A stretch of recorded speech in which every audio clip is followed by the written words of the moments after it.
There's something about when I land deeply in sensory that it's almost a state that is precognitive.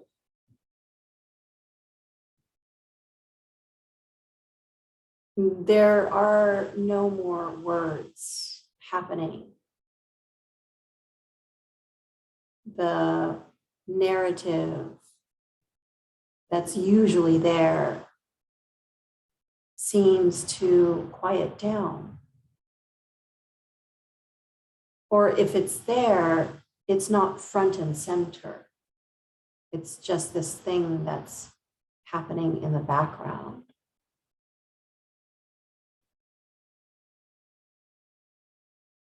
Being in our sensory experience, sight, taste, smell, sounds, sensations, has a way of stabilizing the attention. Whereas when we are entangled in the stories that the mind generates, we tend to lose stability of our attention.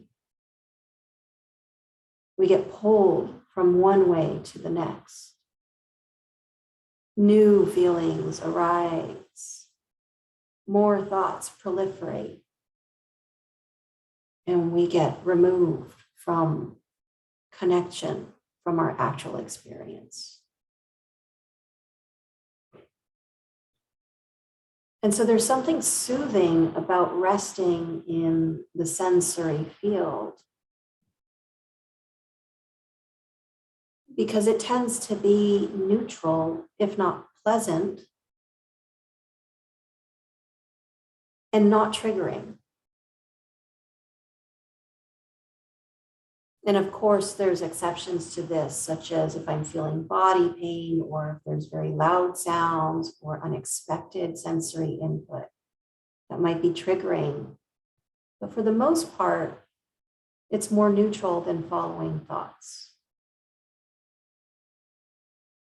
And it's one of the reasons why oftentimes in meditation, we start by broadening the attention to really take in the felt sense of our experience.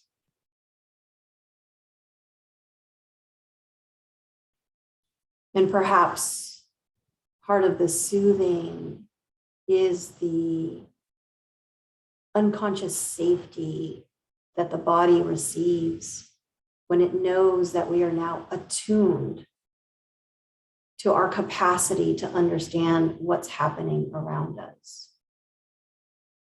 Because it's through the sensory that we receive information about what's happening in our surroundings, as well as its impact on our internal landscape.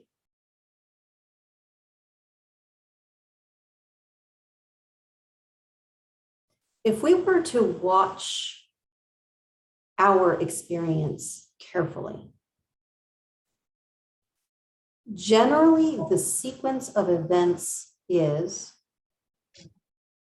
that our sensory is picking up information. We see, we hear, we smell, we feel. And all of this is happening very quickly. And as that is happening, the mind is taking this information and very quickly piecing it together, forming a concept of what's happening. And where our attention resides is in the concept that the mind creates. We mostly skip the part of the formation or the input that leads to the conceptualization. And while conceptualization is helpful, because it gives us a general idea of what might be happening in a very quick way, which allows us to move into action in response to that concept of what might be happening. Or in other words, erring on the side of our safety. That conceptualization is a flattening and is a compression of all of the information that we're receiving into something much simpler.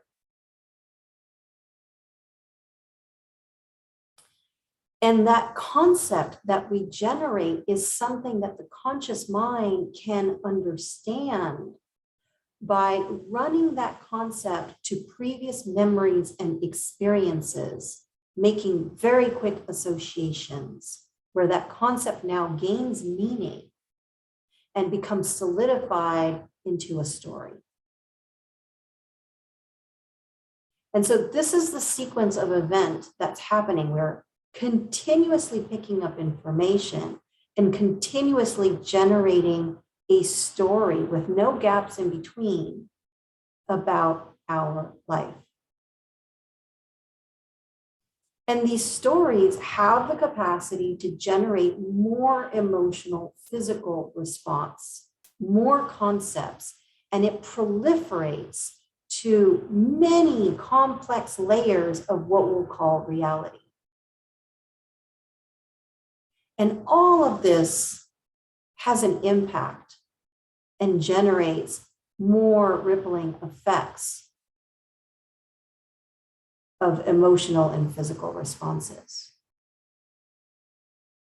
So the closer we stay to the actual information being received, the sounds, the smells, etc., the closer we are to what's actually happening. And not only that, there is a richness and a vividness to staying in the sensory receptive field, because nothing is being omitted for the sake of generating a simple concept. And in this state of just being in the pure sensory, there's less available to trigger us. And as a result of that, there's something that feels soothing. There's also a recognition by the organism that a connection between what's actually happening and its ability to be with what's happening, it's reestablished. There's not an intermediary of a story. We're directly plugged in. And when we're directly plugged in, we are safer.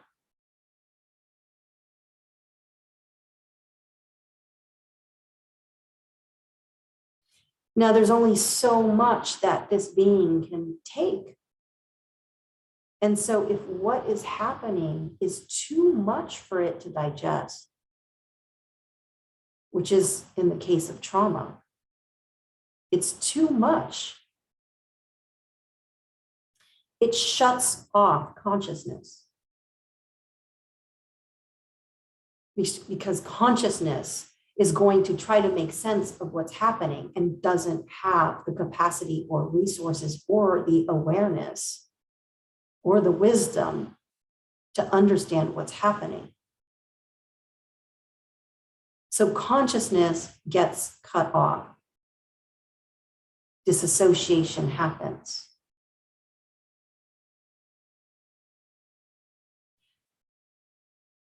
And the body absorbs. And the body tries to metabolize the information that's been received. And part of the digestion of the information that is received is emotional release.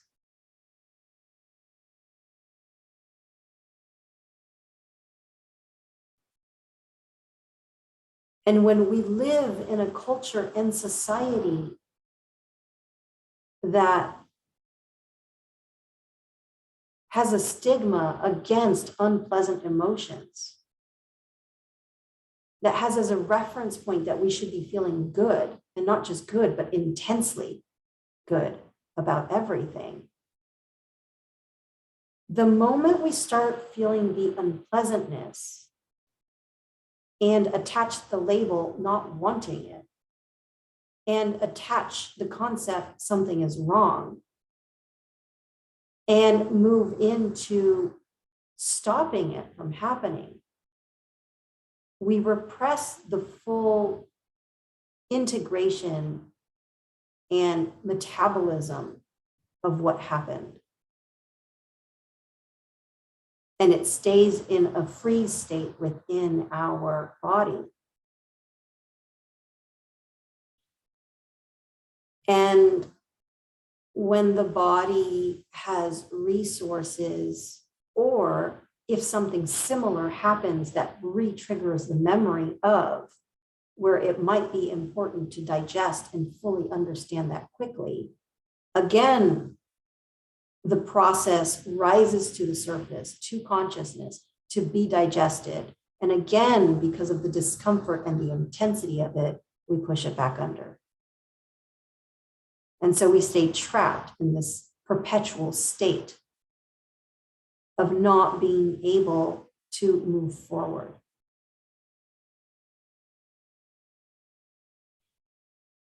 And one of the dangers of the society that we live in is that we attach a sense of safety to being able to explain what's happening. And what's really popular these days is to create a story to justify what it is that I'm experiencing. And oftentimes that story is not around what's actually happening in this moment, but it's about trying to pull something from the past, which is absolutely unreliable, because that is just a biased story where we have no way to verify its validity, and is distorted by our memories, that every time we retrieve that memory and save it again, it becomes more distorted. And we're using that as a way to orient ourselves to what's happening, versus just allowing the energy to be released little by little in a safe setting.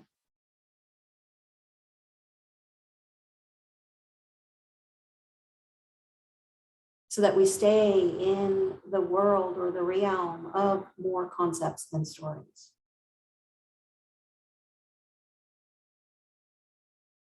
And while the stories might give some temporary relief of like, oh, that's why I am the way I am, the focus of the attention is not in a place that is necessarily forward leading in the big picture and in the long term. Because the attention is in the justification of a concept that I'm attaching myself to, versus the attention being what it is that I deeply want to experience.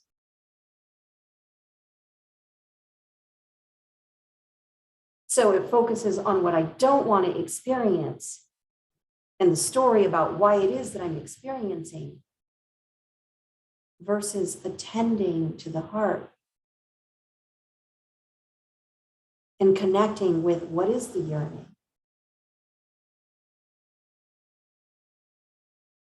And how is it that in this present moment, I can honor that yearning and orient my life in a way where I can serve that yearning.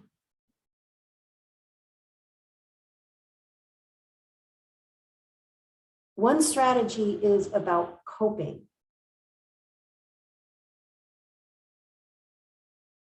Understanding why I am the way I am is coping, so I can get through this moment. But it doesn't uproot. It doesn't offer true wisdom to the wound that wants to be healed.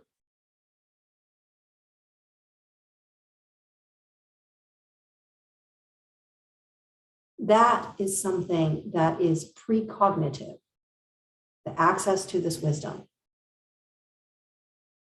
It does not involve conceptualization or understanding.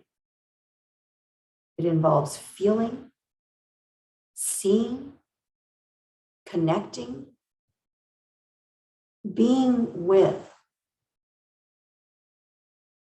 in safety, the wound that's still there.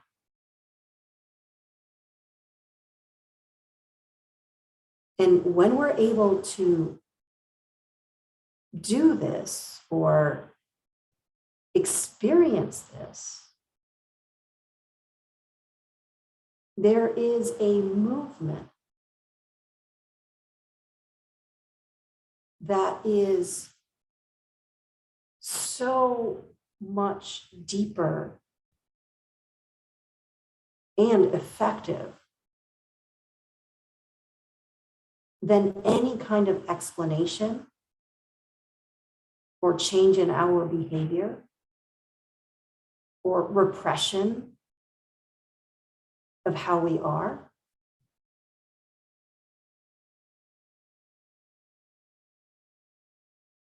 Could make possible.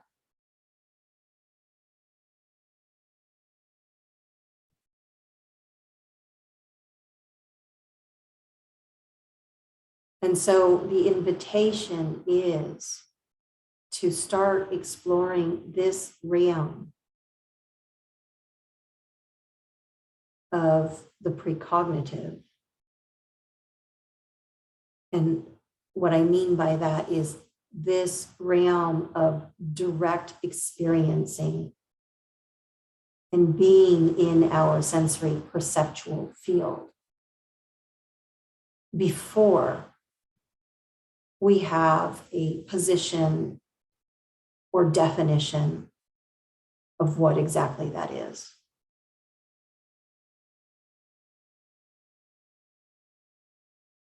This is the closest that we can come to truth, as well as it's the most intimate way we can be with our life and ourself.